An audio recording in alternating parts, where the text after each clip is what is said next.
ഇതായിരുന്നു എൻ്റെ first snowfall experience. സ്വിറ്റ്സർലാൻഡിൽ ആ ദിവസം ഞങ്ങൾ മൗണ്ട് ഇറ്റ്ലസിലോട്ട് പോവുമായിരുന്നു. എൻ്റെ എക്സൈറ്റ്മെൻറ്റ് നല്ല കൂടുതലായിരുന്നു, അതേപോലെ തന്നെ എൻ്റെ പേടിയും. കാരണം ഇതെൻ്റെ ഫസ്റ്റ് കേബിൾ കാർ റൈഡായിരുന്നു.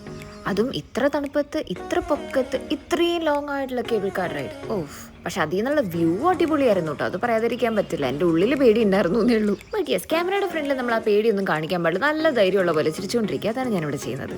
അതിൽ നിന്ന് ഇറങ്ങിക്കഴിഞ്ഞ് പിന്നെ next 360 degree rotating cable car റൈഡായിരുന്നു. അതിൻ്റെ ഉള്ളിലാണെങ്കിൽ ഒരു രക്ഷയില്ലാത്ത തിരക്കും. അപ്പോഴേക്കും എൻ്റെ മൂക്കൊക്കെ തണുത്ത ഐസ് പോലെ, അതാണ് ഞാൻ മൂക്കടയ്ക്ക് കവർ ചെയ്ത് വെക്കുന്ന ഷോൾ വെച്ച്. ഞങ്ങൾ എത്തിയ സമയം അടിപൊളിയായുണ്ട്. ഞങ്ങൾ അവിടെ മുകളിലെത്തിയപ്പോൾ തന്നെ സ്നോ സ്റ്റോമിൻ്റെ വാർണിംഗ് ഒക്കെ വന്നു തുടങ്ങി. അതുകൊണ്ട് തന്നെ അവരവിടുത്തെ ബ്രിഡ്ജൊക്കെ ക്ലോസ് ചെയ്തു. അപ്പോഴേക്കും അങ്ങനെ ഞങ്ങൾ ലഞ്ചൊക്കെ കഴിച്ച് കഴിഞ്ഞ് നേരെ ഓപ്പൺ സ്നോ ഏരിയയിലോട്ട് പോയി. എൻ്റെ ഫസ്റ്റ് സ്നോഫോൾ ആയിരുന്നു അത്. നന്നായിട്ട് എൻജോയ് ചെയ്തു. എൻജോയ്മെന്റ് കൂടിയിട്ട് തലയിലുണ്ടായിരുന്ന ഹുഡി പറന്നു പോയതുപോലും ഞാൻ ശ്രദ്ധിച്ചില്ല.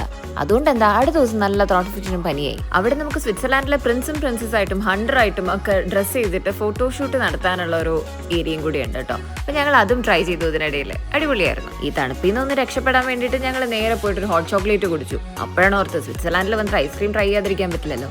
അങ്ങനെ അവിടുത്തെ ഐസ്ക്രീം ട്രൈ ചെയ്തു. അവിടുന്ന് നേരെ ഞങ്ങൾ ഐസ് കേവിലോട്ടാണ് പോയത്. Full ice. ശ്രദ്ധിച്ച് നടന്നില്ലെങ്കിൽ സ്കിഡ് ചെയ്ത് ഉരുണ്ട് വീഴാനുള്ള ചാൻസ് വളരെ കൂടുതലുമാണ്. അങ്ങനെ അതൊക്കെ കഴിഞ്ഞ് ഞങ്ങൾ തിരിച്ചിറങ്ങി. പക്ഷെ തിരിച്ചു വരുമ്പോഴുള്ള കേബിൾ കാർ റൈഡ് അങ്ങോട്ട് പോയ പോലെ ആയിരുന്നില്ല. ഫുൾ സ്നോ സ്റ്റോമും നമുക്ക് വ്യൂ ഒന്നും കാണാൻ പറ്റാത്ത രീതിയിൽ മഞ്ഞും ആകെ ഭീകരമായിരുന്നു. നന്നായിട്ട് പേടിച്ചു, സത്യം പറയാലോ. നേരത്തെ നടന്നു വന്നപ്പോൾ കണ്ട റോഡൊക്കെ ഇപ്പൊ ഫുള്ളായിട്ട് മഞ്ഞിൽ കവേർഡായി. പിന്നെ അതിന്റെ കൂടെ സ്നോഫോൾ തീർന്നിട്ടുമില്ല, വന്നുകൊണ്ടിരിക്കുന്നു. അങ്ങനെ ടയേർഡായി, പക്ഷെ ഹാപ്പി ആയിട്ട് ഞങ്ങൾ തിരിച്ചവിടുന്ന് പോയി.